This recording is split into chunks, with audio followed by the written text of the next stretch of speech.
Crash! A loud noise rang out and I immediately rushed to the living room. There, I found my mother-in-law Abigail, breaking dishes. My name is Sophia. I live with my husband William. We met in college, dated through our student years, and got married a little while after graduation. We rented an apartment for just the two of us, but Abigail often came over uninvited. Abigail, what are you doing? Yet again, she had shown up without warning, and for some reason she was smashing our plates. I made her stop and asked why. These cheap dishes aren't fit for a meal. That was her explanation? Breaking our plates for that reason? It's our business what kind of plates we use, isn't it? But Abigail insisted that the kind of plates we used revealed our financial situation. It seemed like Abigail was eager to label me as poor. Sure, I didn't come from a wealthy family, but that doesn't mean I should be looked down upon. What's with that look? You got a problem? Abigail openly showed her anger towards me. Once I had tried to stand up to her and had received a lecture lasting over 3 hours, so now I couldn't bring myself to confront her. In the end, we settled it by agreeing to buy better plates. Is that what happened? While cleaning up the broken plates, my husband William came home. William usually takes my side, even he thinks Abigail's behavior is out of line. Yet, he can't stand up to her either.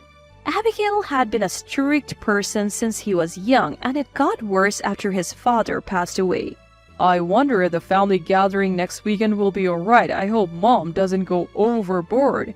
Yes, a family gathering is planned for next weekend at my in-laws' house. We are worried that Abigail might give us a hard time there too. So that's how we went into the family gathering full of apprehension. Welcome, you poor thing. As expected, Abigail threw those words at me as soon as I arrived. The family gathering had just begun, and let me tell you, Abigail was out for blood. She went on and on about how poor people like me have no basic table manners or any sense of proper dining etiquette. She made it her mission to embarrass me in front of everyone. William tried to come to my defense, but Abigail wasn't having any of it. She continued her verbal assault. There I was at my in-laws' family gathering, still on the receiving end of Abigail's nastiness. What a poor woman she is. The moment she said this, the room went silent, and it felt like my mother-in-law had lost it all. I had had enough. I stood up in the middle of the family gathering. Everyone looked shocked. Abigail was quick to speak. Sophia, where do you think you're going? We're in the middle of a family gathering. Hearing this, my irritation reached its peak. I finally snapped back at her. I can't dine with someone as uncouth as you, Abigail. The room buzzed with whispers. Abigail's face turned beet red. She then loudly berated me. How dare you? You're just my son's wife. How insolent. Family members tried to calm her down, but Abigail was unstoppable. Clearly, my defiance had struck a nerve. William also looked visibly disgruntled by her behavior. Being the wife of my son means you're here to be harassed by me, especially when you're poor. It's unthinkable to stand up to me. Abigail seemed to be living in her own world, pushing her so-called common sense onto everyone else. I thought just because it's your common sense doesn't mean it's everyone else's, you know. It's pretty telling how she's lived her life, if she can't even understand that simple fact. As I was getting ready to leave, Abigail tried to stop me. Wait, you can do. I'm not done making you miserable. Is she serious? Even in this situation, she still wants to continue tormenting me? She is so insensitive that it's gone beyond infuriating, it's downright baffling. Family members tried to rein in the irate Abigail, but she wouldn't stop. Then Abigail, as if she had done nothing wrong, blurted out, Come on, she's a gold digger who married William. A thief. So anything goes, right? A thief? Me? What on earth is she accusing me of? When did I ever steal from her? To call someone poor and then to label them a thief, she is truly a rude person. Apparently, Abigail sensed my discontent and let me have it again. What's that look for? Don't joke with me. You call me vulgar and then act like you're the victim? I mean, if it's vulgar, it's vulgar. The way she openly demeans people in a room full of family, what else would you call it? Even now, some of our relatives tried to calm Abigail down, but she showed no signs of stopping. In fact, she was berating those trying to stop her. It's no wonder the relatives are starting to get fed up. You, the poor one, give William back. You're the reason he left. As Abigail ranted, she seemed to increasingly blame me for her grievances. She seemed to think it's my fault that William left. Mom, that's an unfair accusation. William tried to refute her, but Abigail wasn't listening. You're being deceived by her. She's gonna take everything from you. If William himself is denying it and she's still not listening, then there is really nothing that can be done. Enough is enough. A loud voice cut through. I turned to see it was one of the relatives. They seemed quite angry that Abigail had ruined what was supposed to be a pleasant family gathering. Even after being scolded, Abigail wasn't backing down. Why am I the one getting blamed at? She's the bad one. This irrational grudge is getting tiresome. It's not like I did anything wrong. The relatives continued. By any logic, you're the one at fault for causing this chaos. Yeah, exactly. I felt comforted as more people began to side with me. Even Abigail seemed to start feeling cornered. What's wrong with you all? I'm not the bad one. Do you understand the pain of having your son taken away? But we have been saying it's not like that. Wouldn't clinging to your parents' home even in your 40s and 50s be more troubling? It's about time you understood that eventually everyone has to leave the nest. Finally, the relatives spoke in unison. Get out! You're ruining this. They tried to eject Abigail from the family gathering. I hadn't wanted it to go this far, but it seems they couldn't tolerate her ruining the long-awaited reunion. The look on everyone's faces was one of sheer anger. Certainly taken aback, Abigail started saying some unbelievable things. Enough already, William. Divorce this woman right away. Whoa, what? How did divorce suddenly become the topic? She's the one in the wrong, and yet she is directing malice towards us? She really should stop. It's because of a woman like her that everyone's mad at me. She's the root of all of this. She brings bad luck. Now she's calling me a bringer of bad luck. How many derogatory terms does she have in her vocabulary? I'm starting to get curious. But honestly, listening to any more of this will just make me angry. I have got to put a stop to this soon. Abigail, just give it up. You better leave before you make things worse. As soon as I said that, Abigail started yelling again. What? This is my house. You should be the one to leave. You never should have married William. Divorce him. At this point, there is no room for constructive dialogue. That's what I thought. I really didn't want to do this, but I have no other option. After confirming with William and getting his permission, I revealed a secret to Abigail. All right, Abigail, I'm going to stop the monthly payments to your family. Are you okay with that? The room went dead silent for a moment.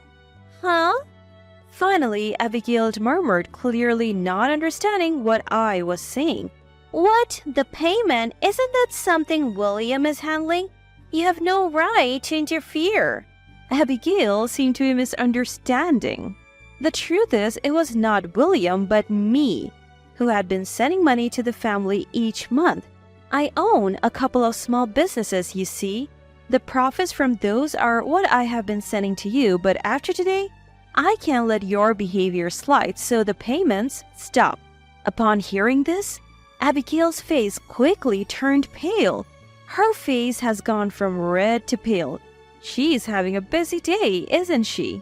Wait, no one told me about this. You've been sending money? What about William's job? Turns out, Abigail didn't even know that William had quit his job a while back to focus on housework. Focusing on harassing me, She didn't even know about her own son's situation. Beyond disbelief, it's just pitiful. Seems like Abigail realized she's in hot water and started asking William for help. William, do something, convince this woman. Abigail clung to William, but William pushed her away. Mom, you've been rude to Sophia, considering all that's happened. Isn't this kind of deserved? William seemed quite angry about how I have been treated until now. Perhaps hurt by her son's defiance, Abigail began to cry. Don't say that. Convince Sophia for me. No matter what she said, William's answer was no. He had already warned Abigail repeatedly not to mistreat me, but she never listened. Only asking for help when you are in a tight spot won't fly. Then Abigail started asking their relatives at the venue for help. Everyone, did you hear that? This strict daughter-in-law will stop sending me money. I won't be able to make ends meet. Isn't that awful? Desperate times call for desperate measures, it seems. It's a display of tenacity. However, just like William, the relative said, "It's your own fault, you're responsible," and didn't take Abigail's side. Abigail looked desperate, but she still had the energy to angrily retort. How cold-hearted. I'm in a difficult situation and not a single one of you will help. It seems the relatives had something to say too. Abigail, did you ever help us when we were in trouble? Faced with that, Abigail was speechless. Apparently, she had never done such a thing. You even mocked us, let alone help. We have no intention of helping someone like that. It looked like the relatives held quite a grudge against Abigail too. I always thought her personality would make her many enemies, but I never imagined not a single relative would be on her side. It's ironic. Don't say that. I'll help you from now on. Just help me this once. Abigail tried to cling to the relatives, but everyone looked annoyed. Well, of course. Only asking for help when it suits you and crying while doing it, that's obviously annoying. Not a single voice said that they would help Abigail. Only those who pushed her away. Eventually, Abigail started lashing out unfairly at the whole family. What a bunch of jerks. I have been begging here. The least you could do is help me out. Really? Maybe if you had helped others before, you wouldn't be in this spot. This endless shifting of blame. She's probably spent her whole life acting this way. Finally, she started berating me again. Sophia, keep sending me money. Divorce, fine, but the money has to keep coming. What an unreasonable demand. There's no way I could agree to that. Hearing this, family members and even William spoke up. That's way too much, even for you. Stunned, Abigail responded. What? It's not my fault. Sophia is the one to blame. She kept repeating her claim. I'm amazed she can still say that after making everyone so angry. Soon, the atmosphere shifted towards kicking Abigail out. Cornered at the entrance, she protested. Wait, this is my house. Why should I be kicked out? Ignoring her, everyone pushed Abigail out of the door. You are a nuisance. Just go away already. With that, Abigail was finally out. Wait, please, help me. I was wrong. We could hear her cries from outside, but no one paid any attention. After that, we all enjoyed the rest of the evening with our relatives and William. By the time the gathering ended and everyone dispersed, Abigail was still crouched outside. Ignoring her, everyone went back to their own homes. We did too. True to my word, I stopped sending money to Abigail. She was left scraping by on just spousal benefits, eating nothing but beans every day. It's a valuable lesson for someone who's acted so unreasonably her whole life. As for William and me, we upgraded from our small apartment to a nicer one and continued to live happily.